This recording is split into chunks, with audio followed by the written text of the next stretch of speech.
Assalamualaikum warahmatullahi wabarakatuh. Saya Zulfitriana Rizky, mahasiswa Fakultas Ilmu Kesehatan, Program Studi Kesehatan Masyarakat, kelas reguler 4B. Di sini saya akan mempresentasikan hasil UTS ID Kesehatan saya, yaitu merangkum materi pertama sampai dengan materi ke-8 dengan dosen pembimbing Dr. Haji Ahmad Alim LCMA.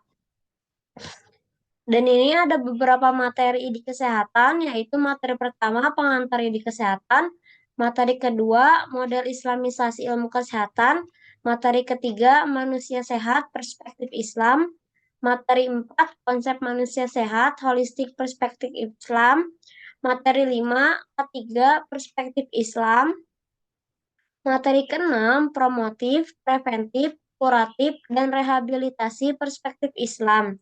Materi ke-7 kesehatan nutrisi dalam Islam. Materi 8 kesehatan individu.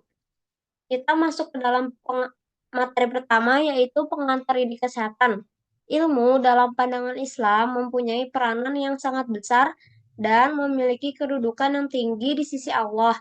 Muhammad Ibnu Salih Al-Utsaimin dalam Al-Usul min Usul Al-Fiqh mendefinisikan bahwa yang dimaksud dengan ilmu adalah mengetahui sesuatu sesuai dengan apa adanya, atau yakni sesuai dengan yang sebenarnya dengan pasti.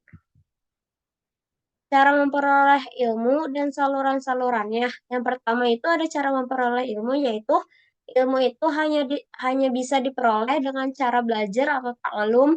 Yang kedua ada saluran-saluran ilmu, yaitu untuk tercapainya ilmu melalui proses belajar tersebut diperlukan instrumen pendukungnya, yaitu mencakup 4 saluran ilmu. Yang pertama persepsi indera, yang kedua proses akal sehat, yang ketiga intuisi hati, dan yang keempat yaitu melalui informasi yang benar. Dan materi kedua yaitu Islamisasi ilmu kesehatan.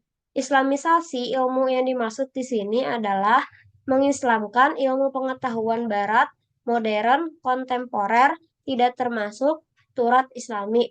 Terdapat dua istilah dalam Islam, yakni yang pertama yaitu sihah, lebih bersifat fisik biologis. Yang kedua ada afiah, merupakan kesehatan yang bersifat mental psikologis.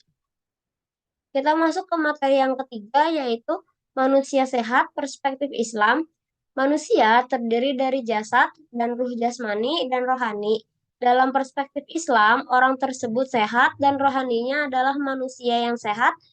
Disebut oleh Rasulullah SAW sebagai manusia yang kuat adalah manusia yang dicintai oleh Allah Subhanahu wa Ta'ala. Orang beriman sehat secara fisik dan rohani.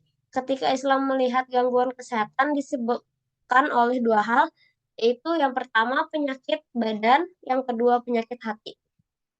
Kita masuk ke materi keempat, yaitu konsep manusia sehat, holistik perspektif Islam. Konsep pertama yaitu manusia diciptakan oleh Allah terdiri dari jasad dan naluri. Jadi, kita tidak boleh hanya mengejar kepentingan jasad saja atau duniawi. Konsep kedua yaitu mengejar hal-hal yang sifatnya empiris atau duniawi akan merusak jiwa. Sedangkan menyingkirkan nilai ibadah atau agama maka akan berbahaya.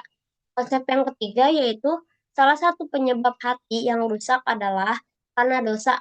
Dan ketika hati yang berpenyakit tidak diobati dengan zikir, sholat, silaturahmi, maka akan ada titik hitam di hatinya. Kita masuk materi kelima, yaitu ketiga perspektif Islam. Keselamatan dan kesehatan kerja merupakan upaya untuk mencegah agar pekerja tidak mengalami kecelakaan, baik fisik dan mental. Melihat ketiga maqasid syariah sesuai dengan kaidah syariah, tujuan disyariatkannya melihat ketiga ini komprehensif karena dalam syariah melindungi beberapa faktor 5 hal yang esensi.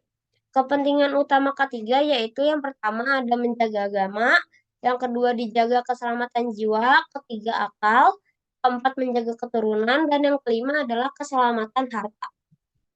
Dan kita masuk ke materi keenam yaitu promotif, preventif, kuratif, dan rehabilitasi perspektif Islam. Kaidah-kaidah konsep preventif dalam Islam yaitu mencegah segala hal yang mendatangkan bahaya, kerusakan, dan penyakit. Upaya pencegahan didahulukan daripada upaya untuk mendatangkan manfaat, karena pencegahan lebih efektif daripada pengobatan. Nabi Muhammad SAW bersabda bahwa memerintahkan tidak boleh melakukan sesuatu yang membahayakan diri dan juga orang lain. Itu ada upaya Islam promotif kesehatan, yaitu program pendidikan dan perlu hidup bersih dan sehat. Upaya Islam kuratif kesehatan, yaitu terapi. Yang terakhir ada upaya pemulihan dalam Islam, yaitu pemulihan jiwa dan raga. Yang ketujuh ada kesehatan nutrisi dalam Islam. Perspektif Islam dalam kesehatan nutrisi yaitu satu, makan dan minum tidak boleh berlebihan dalam Al-Baqarah surat 168 dan Al-A'raf ayat 31. Yang kedua yaitu gizi buruk karena cara yang haram, efek doa ditolak dan tidak didengar Allah. Yang ketiga, rasa syukur atas nikmat dari Allah, nikmat gizi dari hewan, tanaman, bahkan obat-obatan yang Allah kasih.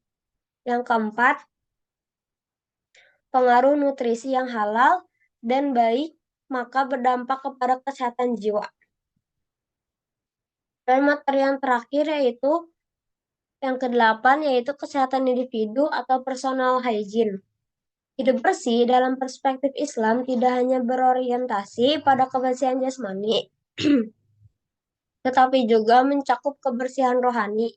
Kebersihan jasmani ditunjukkan dengan mensucikan diri dari najis dan hadas, sedangkan kebersihan rohani ditunjukkan dengan mensucikan diri dari berbagai macam penyakit hati.